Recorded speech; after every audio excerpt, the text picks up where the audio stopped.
Olá, pessoal. Boa noite. Tudo bem? Então, conforme eu prometi, né? Tô entrando aqui ao vivo para conversar um pouquinho com quem tiver curioso para bater esse papo sobre continuidade dos estudos, em que momento fazer e sobre as adversidades, vamos dizer assim, e também os requisitos, né, que cada categoria de estudo e modalidade profissional demandam da nossa carga horária, né, de tempo e também de conhecimento, né? Então, acho que eu queria começar falando, e mandem também as suas perguntas, mandem suas experiências de quem já passou por isso, da questão da oportunidade, né, que é um fator que eu vejo muito na realidade que eu atuo atualmente junto à Universidade Federal.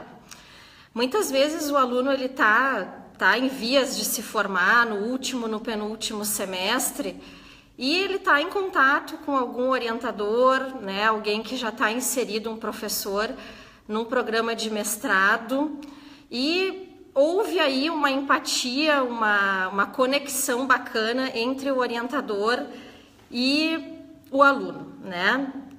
O que acaba acontecendo? Muitas vezes esse orientador ele sinaliza, né, uma porta para que esse aluno dê continuidade aos seus estudos, fazendo um mestrado dentro de algum PPG, onde ele consegue de alguma forma contribuir para facilitar o acesso, né? E o que seria esse facilitar o acesso?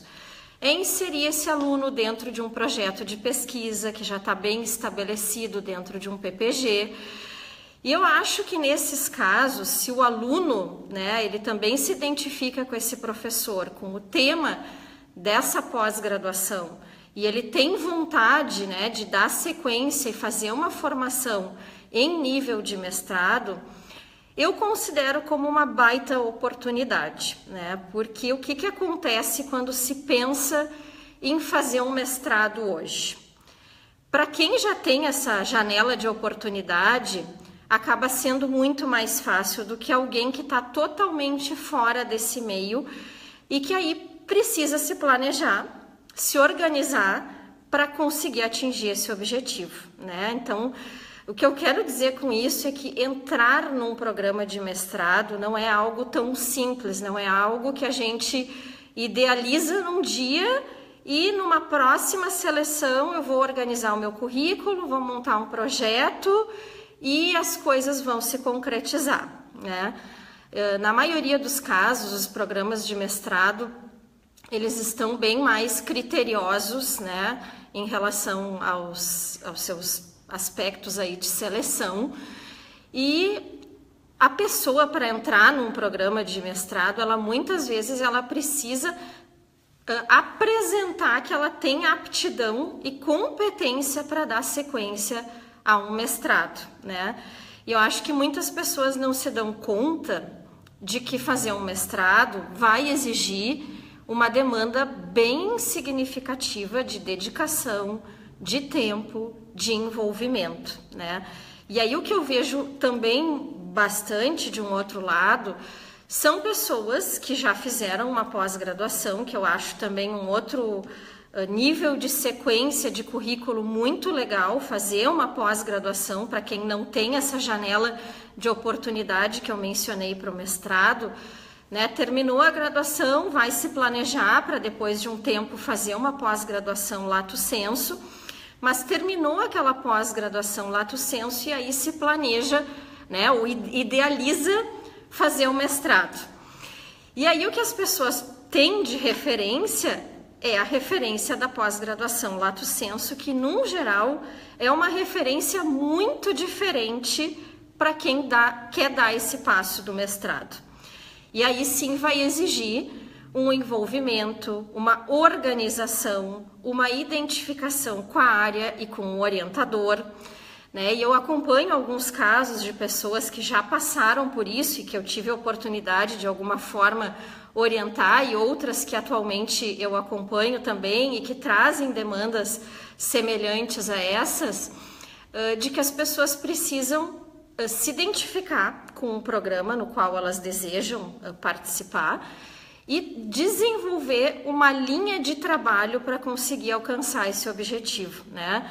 Então, escolher algo que tenha a ver com aquilo, com essa história construída até então, né? Com o seu currículo, com as coisas que já fez, porque diferente do caso que eu citei anteriormente, em que a gente falou de pessoas que já estão dentro de um contexto e que existe essa janela de oportunidade, nesse outro caso, essa oportunidade ela precisa ser construída.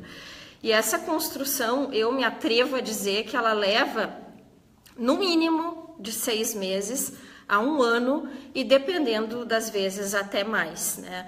E uma das dificuldades que eu acompanho por muitos profissionais é a dificuldade com a questão dos projetos de pesquisa.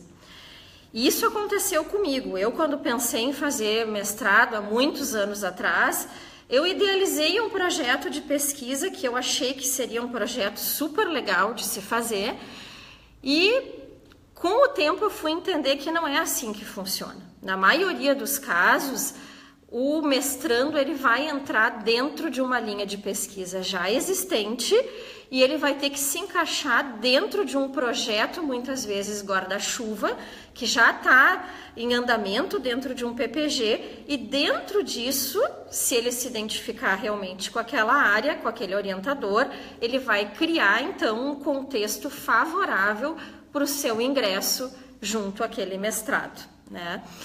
No meu caso, particularmente, né, para quem não conhece um pouco da minha história, eu trabalhava num hospital. Primeiramente, eu fiz uma pós-graduação lato sensu e até então eu nem tinha cogitado, até o final da pós-graduação lato sensu, em fazer um mestrado. Esse desejo ele só se tornou concreto realmente quando eu vi que eu queria ser professora universitária, né? Então eu acho que isso também é um fator que eu gostaria de dividir minha experiência com vocês, porque eu acho que a gente deve sim, né, engrenar essa jornada acadêmica se realmente existir um desejo concreto por ingressar nessa área acadêmica, né? Será que é o caso de fazer um mestrado se eu não tenho desejo algum em atuar na área acadêmica? Claro que o fato de se ter um mestrado hoje, ele não é um adicional ao currículo que vai ser só valorizado em casos de ingresso junto à docência, mas também em pesquisa, em empresas hoje, mas isso não é uma realidade muito comum, infelizmente, ainda no nosso meio, não é algo que passa a ser tão valorizado. E quem já fez mestrado, e tem algumas pessoas que estão entrando aí, que já entraram e saíram e que eu pude acompanhar um pouco da história dessas pessoas, fazer um mestrado não é fácil, né? Pode ser um processo até torturante em muitos casos, né? Infelizmente, existem orientadores que né, fazem dos seus mestrandos pessoas que têm que enfrentar uma série de dificuldades, né? Dificuldades essas que passam desde a dificuldade com o idioma em língua estrangeira, porque diferente de sentar numa aula de pós-graduação lato sensu, em que a gente vai ouvir muitas vezes um grande especialista, um mestre referência num assunto que eu gosto, num mestrado vocês vão ter que invariavelmente que fazer extensa literatura, né? E muitas vezes uma literatura muito pesada em pouco tempo, e não só ler, né, muitos e muitos e muitos artigos, mas preparar aulas sobre esses assuntos, discorrer sobre esses assuntos de forma bastante densa e com muita propriedade.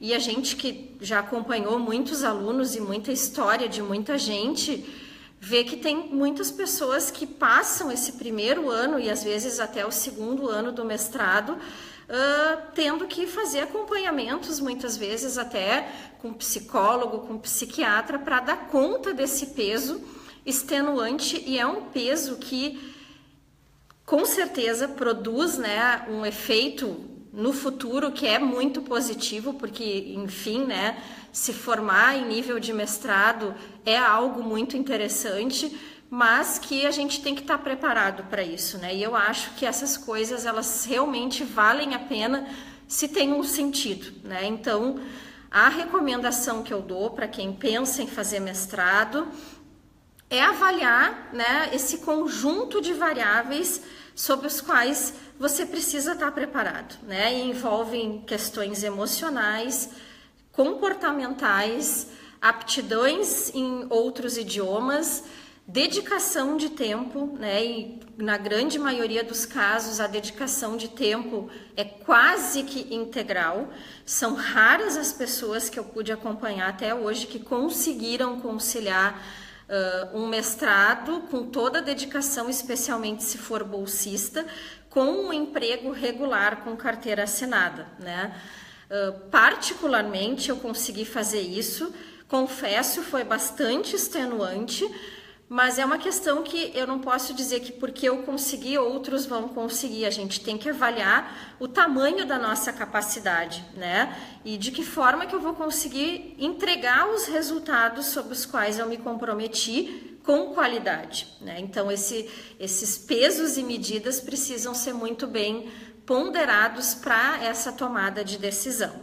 Então, nós falamos, né, dessa realidade de alguém que está na universidade, está se formando e tem essa janela de oportunidade.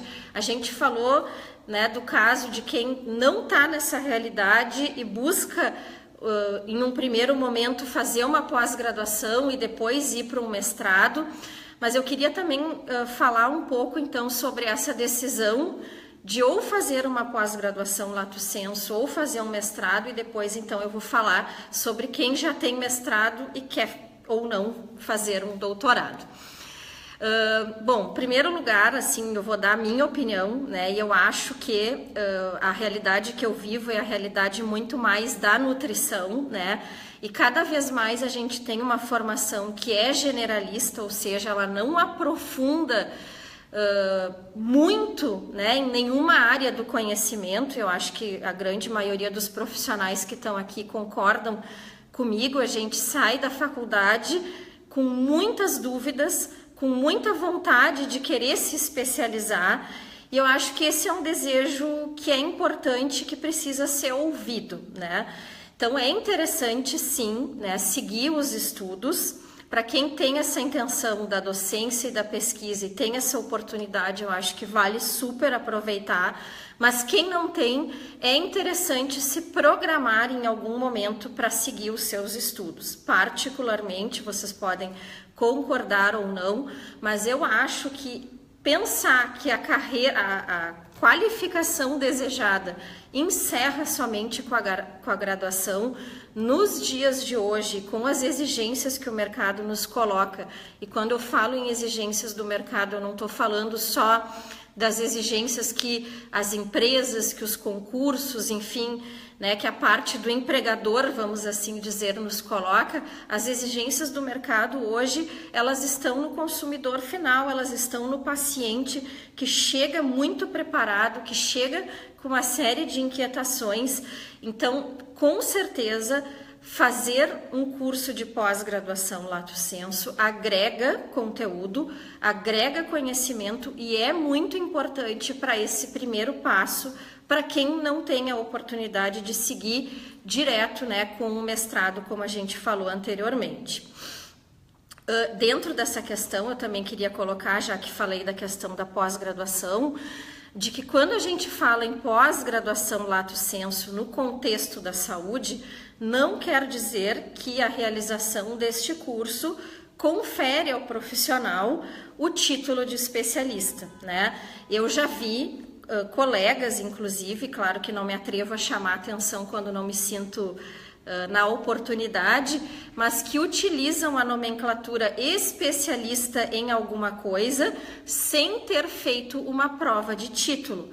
Vale ressaltar que na área da saúde, de uma maneira geral, o profissional ele só é especialista em quando passado por uma prova de título que normalmente é conferida por uma entidade de classe, no caso da nutrição em particular, a Associação Brasileira de Nutrição, a Asbram tem as especialidades que são consagradas na nutrição e que esse ano abriu a possibilidade do título de especialista para fitoterapia. Bom, seguindo então, eu fiz um mestrado, e aí é um dilema que também eu encontro, né, por parte de alguns profissionais. E antes de falar, né, de seguir no mestrado, eu acho que acaba ficando para muitas pessoas um certo trauma do mestrado, muito pelo que eu falei anteriormente, né? Eu acho que existem experiências bastante difíceis de realização e de conclusão de um mestrado por toda essa demanda de trabalho, e que é uma realidade muito diferente da realidade da graduação e também diferente da realidade da pós-lato sensu, e que eu gostaria de dizer que na maioria das experiências que eu já pude acompanhar, fazer um mestrado é mais tranquilo, dentro do que cabe ser tranquilo, né, em fazer um doutorado, do que fazer um mestrado, né? Geralmente no doutorado a gente tem mais tempo, né? Então nós passamos de 2 para 4 anos de tempo, em geral esse é o tempo padrão, em alguns casos um pouco menos, mas já existe a experiência desse universo no mestrado. Então, todas as dificuldades, ou em grande parte, elas já foram sanadas no mestrado. Então a gente já pegou o jogo, já pegou o traquejo, já sabe muito melhor lidar com essas adversidades, o que faz com que um doutorado seja visto, interpretado e sentido como algo mais leve do que no mestrado, na maioria das experiências que eu já pude acompanhar aí entre os colegas, tá? O que eu acho sobre seguir direto ou não, engatar, né? Tô num mestrado, tô terminando, existe uma oportunidade de eu fazer um doutorado. Será que eu quero isso nesse momento? Mais 4 anos de envolvimento? Será que eu tô preparado?